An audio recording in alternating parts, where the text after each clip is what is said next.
இன்றைய காலகட்டத்துல எவ்வளோ சேஃப்டியா நம்ம இருந்தாலுமே திருடங்க கிட்ட இருந்து தப்பிக்கிறது ஒரு சவாலான விஷயமா தான் இருக்கு. அப்படிப்பட்ட சூழ்நிலையில ட்ரெயின்ல இருக்கிற பொருள்களை மட்டும் திருடர்கள் திருடவே மாட்டாங்க. அதுக்கான காரணம் என்னன்றத பத்தி தான் இன்னைக்கு நம்ம வீடியோல பார்க்க போறோம். வாங்க வீடியோக்குள்ள போலாம். அதுக்கு முன்னாடி நம்ம சேனலை சப்ஸ்கிரைப் பண்ணிட்டு அந்த லைக் பட்டனையும் தட்டி விட்டுருங்க. வாட்சிங் videos without subscribing is injurious to YouTubers மற்றும் உயிரை கொல்லும். ட்ரெயின்ல யூஸ் பண்ணக்கூடிய எல்லா டிவைஸுமே 110 வோல்ட் கரண்ட்ல தான் ஆப்ரேட் பண்ணப்படுது. அதோட ட்ரெயின்ல இருக்கிற எல்லா கோச்சுகளுக்குமே பேட்டரி மூலமா தான் பவர் சப்ளை ஆகுது. ட்ரெயின்ல பவர் சப்ளை எப்படி பண்றாங்கன்னா, டிசி கரண்ட்டை ஏசி கரண்டா மாத்தி ட்ரெயின்ல இருக்கிற ஃபேன், பல்ப் அண்ட் சார்ஜ் போடுற பிளக் பாயிண்ட்களுக்கு எல்லாமே பவர் சப்ளை செய்யறாங்க. சரி, இதுக்கும் திருடர்கள் திருடாம இருக்கிறதுக்கான காரணம் என்னவா இருக்கும்ன்றதுதான் இப்போ உங்க கேள்வியா இருக்கும்.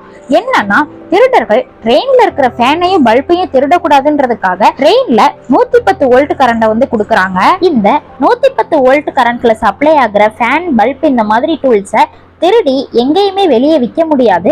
அதை எதுக்காகவும் யூஸ் பண்ணவும் முடியாது. இந்த 110 வோல்ட் கரண்ட்ல யூஸ் பண்ற பொருட்கள் எல்லாமே ரயில்வே டிபார்ட்மெண்ட் சார்ந்த இடத்துல மட்டும்தான் யூஸ் பண்ண முடியும். இதனாலதான் ரயில்வே டிபார்ட்மெண்ட் இந்த மாதிரி ஒரு பிளானை போட்டிருக்காங்க. இந்த மாதிரி இன்னும் பல இன்ட்ரெஸ்டிங்கான வீடியோஸ்க்கு நம்ம சேனலை சப்ஸ்கிரைப் பண்ணிக்கோங்க. இந்த வீடியோ உங்களுக்கு யூஸ்ஃபுல்லா இருந்துச்சுன்னா உங்க ஃப்ரெண்ட்ஸ் அண்ட் ஃபேமிலிஸ்க்கு ஷேர் பண்ணுங்க. தேங்க்யூ.